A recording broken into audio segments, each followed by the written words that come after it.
Demi nama Bapa dan Putra dan Roh Kudus. Amin. Selamat malam, nama saya Yosef Rebon. NIM saya 28922500022. Prodi S1 Manajemen Universitas Pancasakti, Kampus B, Tegal Danas, Cikarang. Pada saat ini saya akan mempresentasikan agama Kristen Katolik, yang mana sebagai pelengkap ujian UAS mata kuliah agama yang diberikan oleh dosen Bapak Son Haji sebagai dosen pengampu yang berada di Universitas Pancasakti Bekasi. Pada kesempatan ini sesuai dengan pertanyaan Pak dosen, urutan daripada perjanjian lama dalam Alkitab, yaitu 1. Kejadian, Keluaran, Imamat, Bilangan, Ulangan, Yosua, Hakim, Rut, 1 Samuel, 2 Samuel, 1 Raja-Raja, 2 Raja-Raja, kemudian 1 Tawarik, 2 Tawarik, Esra,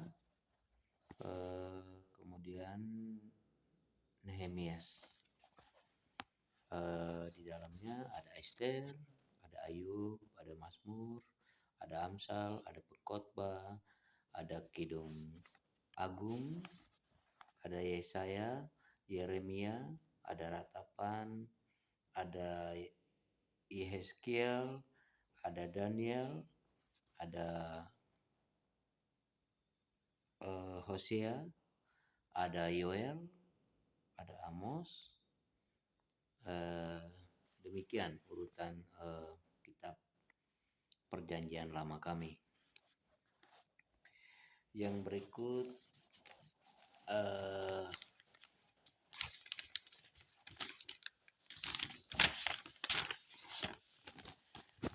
perjanjian baru itu ada Injil Matius, Markus, Lukas, dan Yohanes. Ada juga Kisah Para Rasul, Roma, 1 Korintus, 2 Korintus, Galatia, Efesus, Filipi, Kolose, 1 Tesalonika dan 2 Tesalonika, serta Timotius, 2 Timotius, Titus, Filemon, Ibrani, Yakobus, 1 Petrus, 2 Petrus, 1 Yohanes, 2 Yohanes, Yudas, dan terakhir adalah Wahyu. Demikian urutan kitab suci yang diminta oleh Bapak untuk kami jelaskan. Demikian, apabila ada kesalahan-kesalahan, mohon maaf. Jadi saya ulangi bahwa dalam perjanjian lama ada kitab Kejadian, dan isinya itu adalah Tuhan Allah menciptakan langit dan bumi beserta isinya selama 6 hari, dan pada hari ke-7 beliau beristirahat dan beribadah. Dan khususnya kami yang beragama Katolik, ada beribadah pada hari Minggu adalah peraturan di dalam Alkitab bahwa gereja Katolik beribadah pada hari Minggu, karena pada hari ke-7 itu Tuhan Allah telah menciptakan langit dan bumi beserta isinya, sehingga pada hari ke-7 itu diluangkan waktu untuk beristirahat dan beribadah memuji nama Tuhan. Demikian. Untuk selanjutnya, uh, perjanjian baru itu ada Matius, uh, ada Injil Matius, Injil Markus, ada Injil Lukas dan Yohanes. Dan pada intinya uh, kami yang beragama Katolik, perjanjian baru itu keempat orang itulah yang ada di dalam Alkitab. Dan ada juga di dalamnya tadi bahwa ada kisah para rasul, kitab Roma, 1 Korintus, 2 Korintus, Galatia, Efesus, Filipi, Kolose, 1 Tesalonika, 2 Tesalonika, 1 Timotius, 2 2 Timotius, Injil Titus, Filemon, Ibrani, Yakobus, 1 Petrus, 2 Petrus, 1 Yohanes, 2 Yohanes, Yudas dan Wahyu. Itulah urutan-urutan Alkitab kami. Yang berikut pertanyaan Bapak tentang kematian, soal nomor 2. Maka saya jabarkan sedikit di sini bahwa kami umat Katolik merayakan hari Paskah. Jadi Paskah itu bermakna kemenangan dan harapan bagi umat Kristiani ketika Tuhan Yesus berhasil mengalahkan umat dan bangkit kembali setelah menderita di kayu salib. Kebangkitan Tuhan Yesus menunjukkan bahwa manusia kekal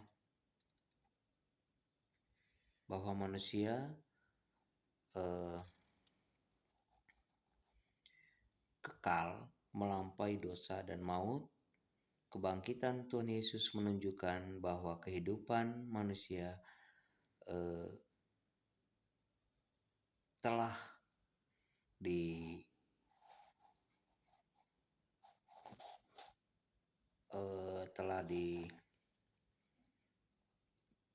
dibangkitkan dan dipulihkan kembali karena Tuhan Yesus telah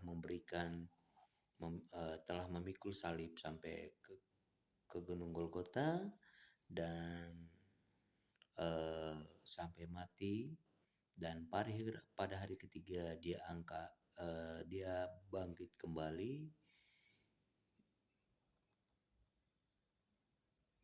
kembali. Dan di sini dikatakan bahwa barang siapa percaya kepadanya akan memperoleh hidup yang kekal. Jadi dalam Alkitab kami, kalau Bapak bertanya tentang kematian, maka di dalam Alkitab kami ada juga yang namanya Paskah. Artinya Paskah itu adalah penderitaan Yesus di kayu salib, pertanda bahwa manusia disadarkan kembali untuk hidup lebih baik dan tidak berbuat dosa lagi. Karena kematian Tuhan Yesus itu merupakan satu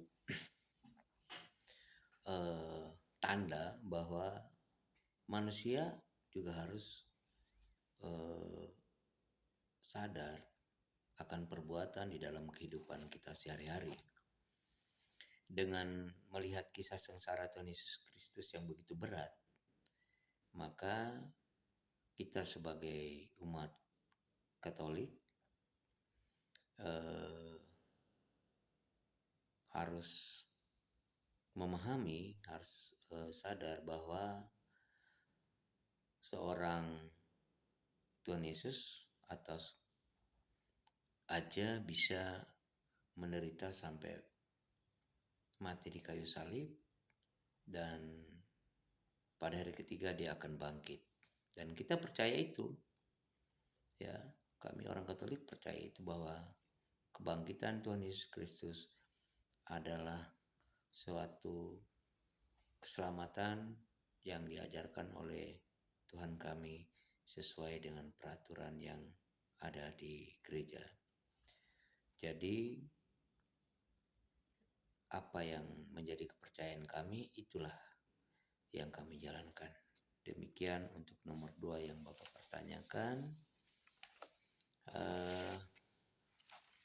Mengenai manusia dan agama.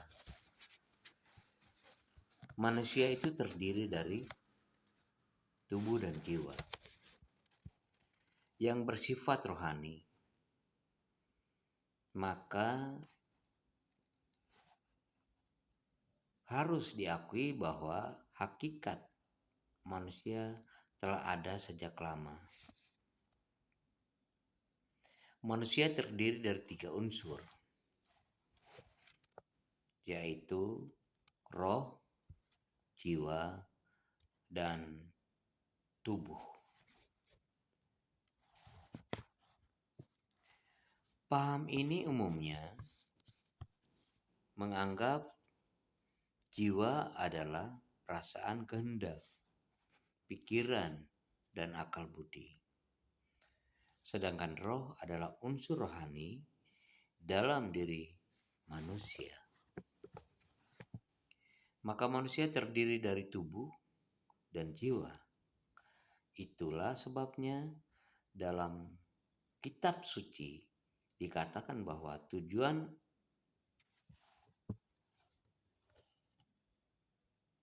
iman kita adalah keselamatan. Karena Allah menciptakan manusia menurut rupa dan gambarannya. Nomor 2. Kenapa manusia butuh Tuhan?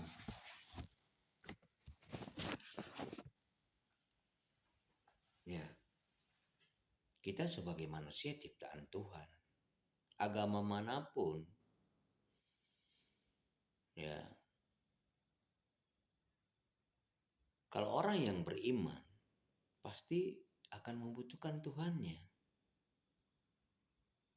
Kalau orang yang tidak beriman, ya dia tidak akan membutuhkan Tuhannya. Kalau pertanyaannya kenapa kita butuh Tuhan? Sebagai manusia ciptaan Tuhan, ya kita harus membutuhkan. Karena di dalam kehidupan kita sehari-hari, kita berdoa dengan cara kita masing-masing. Yang kita minta itu siapa? Ya Tuhan kita masing-masing. Kita butuh, kita sakit, kita sedih, kita susah.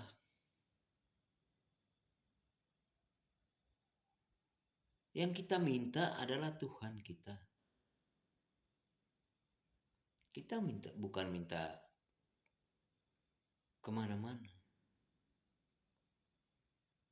Agama manapun, ketika dia dalam keadaan kesulitan, pasti dia mintanya kepada Tuhan, bukan kepada hewan atau kepada pohon atau kepada siapapun. Pada saat dia dalam kesulitan, yang disebut, ya Tuhan sembuhkanlah hamba-Mu. Ya. Pada saat kita menjelang ujian sekarang, UAS, kita pasti berdoa, Tuhan berikanlah kelancaran agar saya dapat mengikuti atau saya dapat mengerjakan nilai UAS ini dengan baik. Bukalah mata batin hamba-Mu.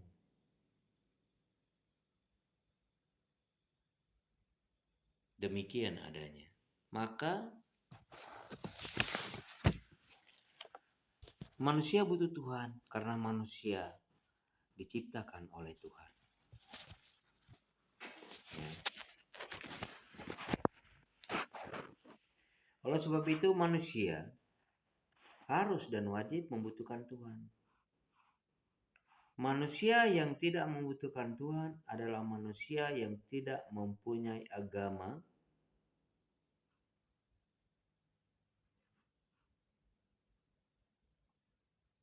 Dengan kata lain demikian, manusia yang tidak membutuhkan Tuhan adalah manusia yang tidak punya iman, manusia yang tidak punya agama. Kalau manusia yang tidak punya iman dan tidak punya agama, ya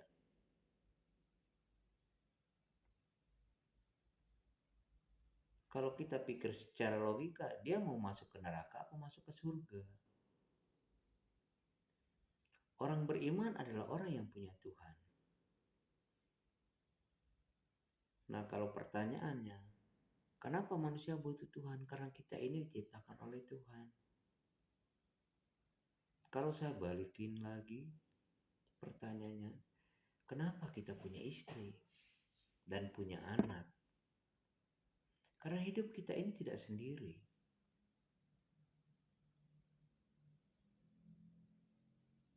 Maka kita butuh seorang istri, kita butuh seorang suami agar punya keturunan. Ya.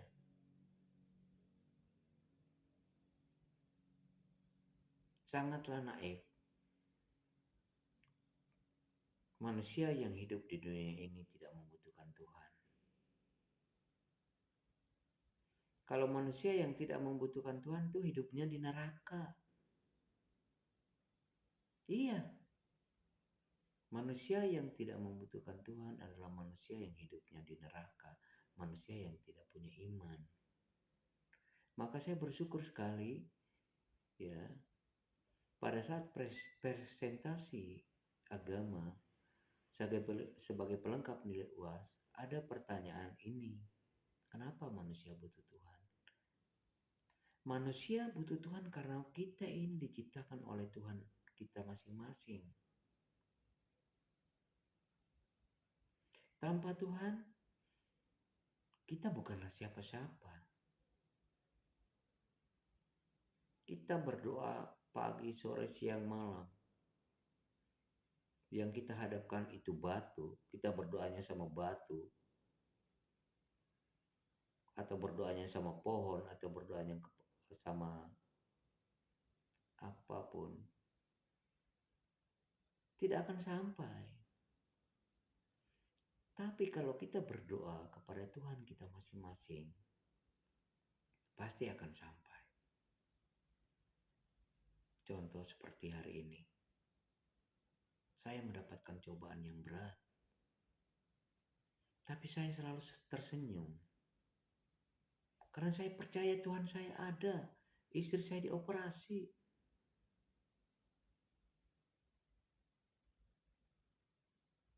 Karena saya membutuhkan Tuhan. Saya berdoa kepada Tuhan. Tuhan, sembuhkanlah istriku yang berbaring di dalam keadaan rumah sakit. Sementara saya sedang mengerjakan tugas-tugas UAS. Saat ini saya tinggalkan beliau di rumah sakit. Saya kembali hanya mengerjakan nilai UAS. Tetapi karena saya yakin dan percaya bahwa Tuhan itu ada bersama saya saat ini, bersama istri saya,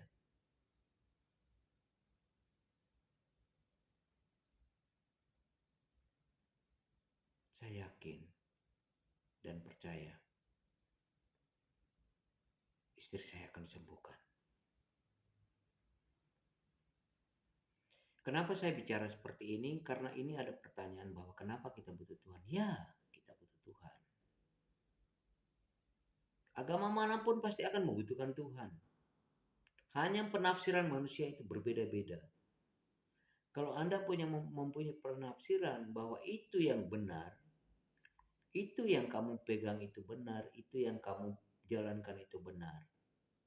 Sementara orang lain punya tidak benar, ya itu menurut pikiran kamu. Makanya kita harus hati-hati menafsirkan segala hal sehingga tidak salah kaprah. Ya.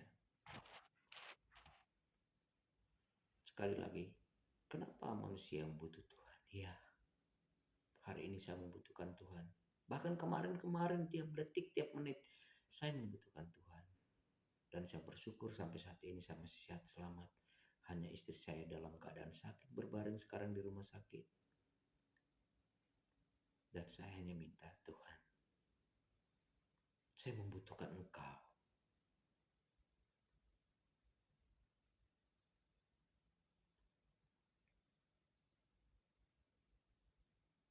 Dengan demikian,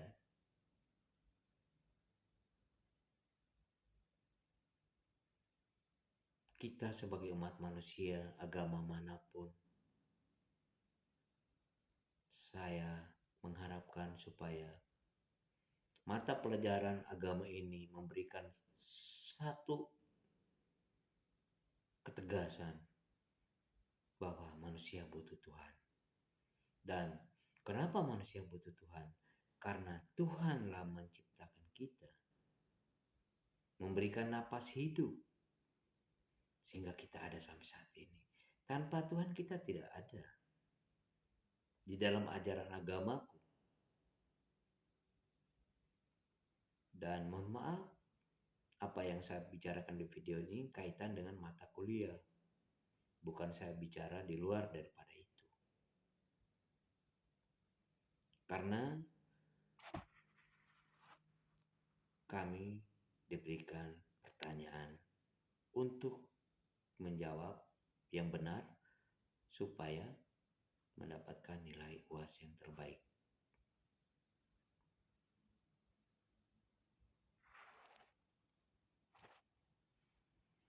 Injil Lukas bab 1 ayat 37. Sebab bagi Allah tidak ada yang mustahil.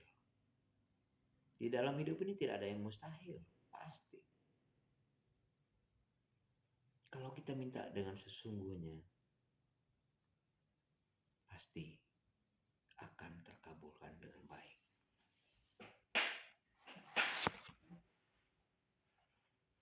Maka presentasi saya pada malam hari ini untuk agama, saya tafsirkan demikian adanya. Kenapa kita butuh Tuhan? Karena kita adalah ciptaan Tuhan dan kita harus membutuhkan Dia untuk menjadi batu sandaran kita, menyampaikan keluh kesah kita kepada Dia agar dapat diobati atau dapat disembuhkan dengan baik. Demikian apa yang menjadi pertanyaan, saya jawab sekilas. Mohon maaf, mungkin saya bukan penterjemah yang baik, tetapi karena pertanyaan seperti ini, saya jawab seperti ini. Yang berikut,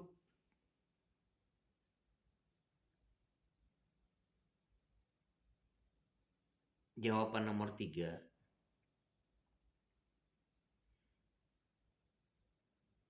Dalam agama Katolik,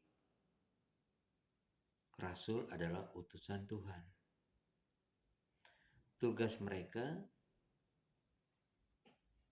adalah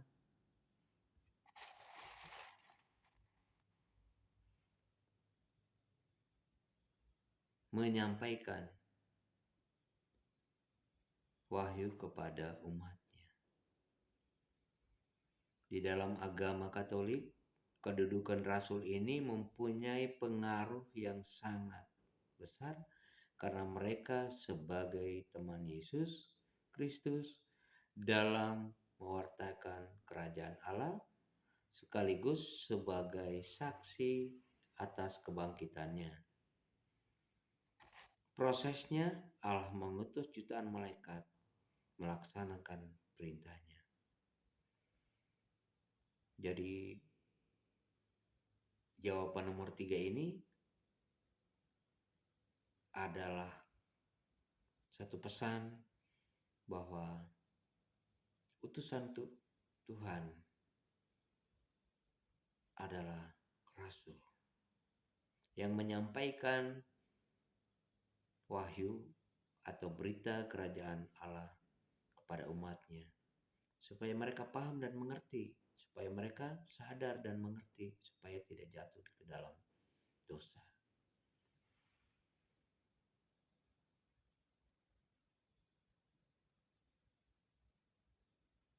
Demikian jawaban saya nomor 3.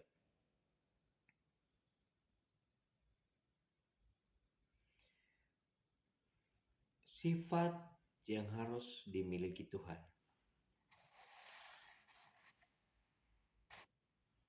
Ya, menurut kepercayaan kami, sifat Tuhan adalah sebagai pelindung. Ya. Tuhan adalah sumber sukacita. Tuhan tahu semua kesedihan.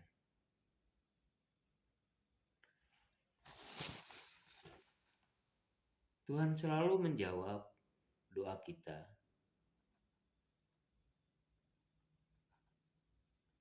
Tuhan itu setia, bertindak demi keadilan di dalam kehidupan kita sehari-hari. Tuhanlah yang berdaulat, Dia memegang kendali ketika hidup kita di lingkaran yang kacau. Sifat Tuhan itu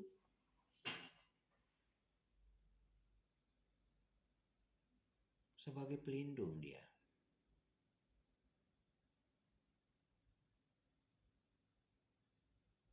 Maka pada saat presentasi ini, saya hanya ingin menjawab sedikit bahwa sifat Tuhan kami adalah pelindung. Ya, membawa sukacita, damai sejahtera.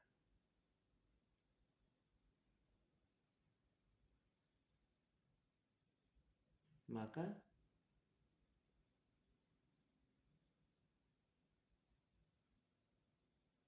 apa yang saya presentasikan ini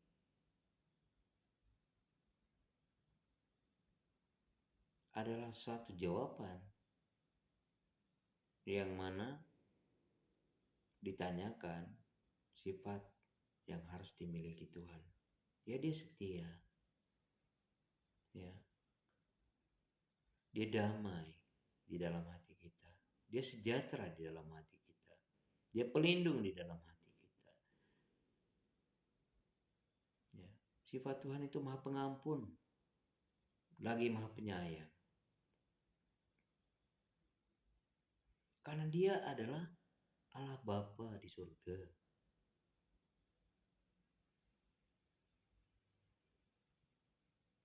Maka pada kesempatan ini, apa yang saya jawab sebagai pertanyaan yang saya tahu, ilmu pengetahuan saya tentang agama, itulah yang saya jawab. Dengan demikian, semoga Tuhan memberkati kita semua. Amin.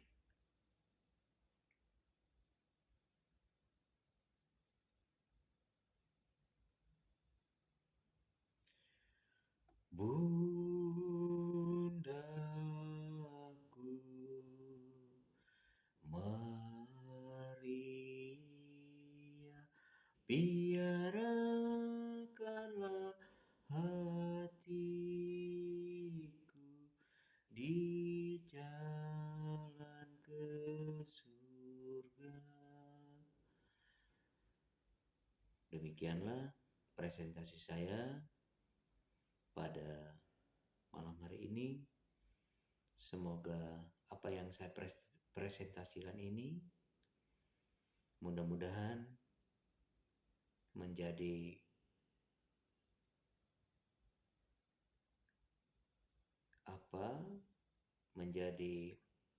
penilaian oleh Bapak Dosen Son Haji, karena kelebihan dan kekurangan saya mohon maaf. karena saya telah menjawab sesuai dengan pertanyaan yang Bapak berikan sebagai nilai UAS. Demikianlah ilmu pengetahuan saya tentang agama sebagai pertanyaan dan jawaban. Demikian, selamat malam.